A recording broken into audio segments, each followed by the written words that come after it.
उसे कहना कभी मिलने चला आए।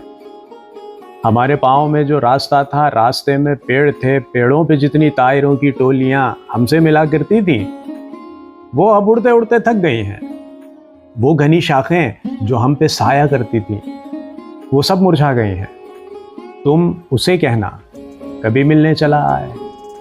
लबों पर लफ्ज़ हैं, लफ्ज़ों में कोई दास्तां, किस्सा, कहानी जो उसे अक्सर सुनाते थे, किसे जाकर सुनाएंगे। बताएंगे कि हम मेहराब अबरू में सितारे टाँकने वाले, दरे लब बोसाए इजहार की दस्तक से अक्सर खोलने वाले, कभी बिखरी हुई जुल्फों में हम महताब के गजरे बनाकर बांधने वाले, चिराग और आईने के दरमियां कब से सरे साहिल खड़े मौजों को तकते हैं।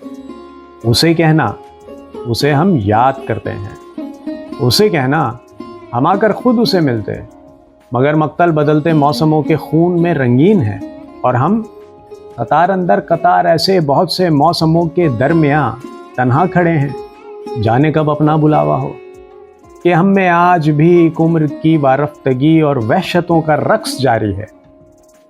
वो बाजी जो बिसाते जहां पे खेली थी, अभी हमने न जीती है न हारी है। उसे कहना कभी मिलने चला आए कि अब की बार शायद अपनी बारी है।